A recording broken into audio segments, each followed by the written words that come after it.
While a lot of the blame has been on Kyrie Irving, Celtics are actually averaging 18 more points per 100 possessions when he's been on the floor.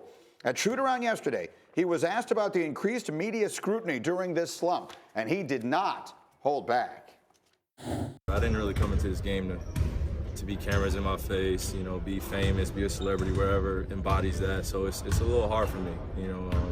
I wanted those things when I was younger, but now at this point in my career, I just want to play basketball at a very, very high level. And you know, the distractions that come from the team sometimes can get overwhelming, and I'm human. Adam Silver was talking the other day about how unhappy NBA players are, you know, especially nowadays because of just the scrutiny, exploitation that we go through of, you know, everything being judged, or, you know, someone being, you know, a very high stature and people are just still throwing stones at him, just trying to break him and break him and break him and break him, and words are very powerful. All right, Kyrie Irving is an unhappy person. Ryan Russillo, your thoughts? Well, if his goal was to be even more unlikable this year, then he nailed it, because this is getting so out of control with him. Now, I am sympathetic to a point. I think to be an NBA star and to be asked every day what's going on, what are the struggles, the same questions, that would be incredibly annoying. I also think these guys have so much more engagement to the hate out there that it can feel personal all the time. But when he starts to take it to the point of, like, we're exploited, and this isn't what I came here to do, well, that's the job that you signed up for. I mean, I'm sorry that part of it is annoying and that it causes stress, but he has every time he has spoken the last few months, no one in Boston can figure this thing out. And a team that needs to come together is becoming more fractured. And even though there's other players that are to blame for their regression this season, if he's the lead guy, if he wants all the things that come with it, he can't then also say, like, I'm over all this stuff. Well, that was my big thing. I mean, why go to Boston, right? He wanted to have his own team. He wanted to be it wasn't on the original list, right, but he had 2 years on the deal. But he wanted to be a leader of a team, and he wanted to go to a place where you have a chance to win a championship. Okay, so now you have all of that. And with that, yeah, when you struggle and when you have to answer questions, Danny Ainge was answering questions about the toxic environment around this team in January. It's gotten worse. It hasn't gotten better. And to me, look, Kyrie, you don't want to be a celebrity, yet you're doing movies. You know, I mean, like, if you just want to play ball, then just play ball. That's fine. But you can't do movies and then come back and say, hey, I don't want to be a celebrity. I don't want the limelight to be on me in those moments. Jalen. You know when scrutiny happens? When you don't meet expectations. Yeah. And what I've noticed is when people start to get criticized or questioned, you can handle it two ways, with strength or weakness.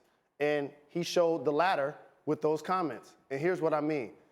It ain't that hard. Like, for those that don't know, like, these media scrums, they happen like 5 minutes of your day. Like, this isn't like the media following you around like the paparazzi 24/7, 365. You can turn the media off and on. You only have to deal with them when you're at your locker, before practice or after practice, before the game or after the game. Now, any other thing that you consume, that's your choice, whether it's social media or critics. So it really just fascinates me that it seems like it's become such like pulling teeth to talk to the media about what your basketball team is doing. You know what's so interesting about it? And I do a lot of media training with college athletes, and if you look at it, like, they never say anything that allows the media to attack. But one of the things that we tell them is, like, always deflect to the team. And you're right about expectations. Like, it's one thing to create them, and there's another thing to deal with them. And that's usually where you decide whether a player is good or they're great, because you got to handle something outside of the lines of competition in order to be a great player. And listen, maybe at some point, someone needs to explain to all of these extremely unhappy NBA players, and it's not that I'm not sympathetic, that every job and everything in life comes with a downside. I mean, everything isn't perfect.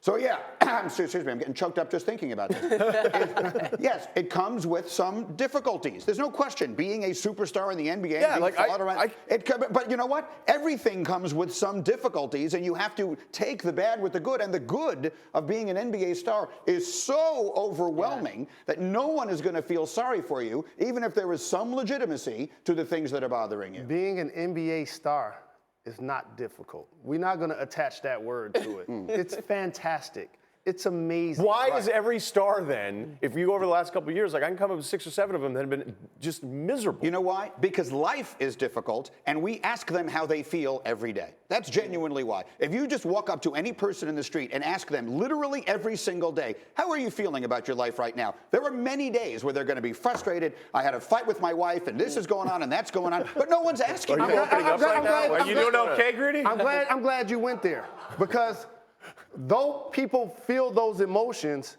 when you ask them how they're doing, they actually say, I'm doing good. Correct. Yes. And the reason why they do that is because they're not trying to get into the conversation about everything that's not going well in their lives. That's all players have to do when they're talking media to the media. training. That's it. That's the point, Greeny. Yeah, look. This ain't hard. It's not. Smile. I promise you. And like, I promise you, like when I played in the league, and when those direct deposits hits, I promise you, I've laid on the floor in my living room with hundreds of dollars on the floor and then snow angels in them. Because I could not believe that a kid from Detroit was actually playing basketball and getting paid the amount of money I was getting paid. So you can't act like this is hard. Like, I see guys talking to the media, they're miserable, like this is the worst thing ever.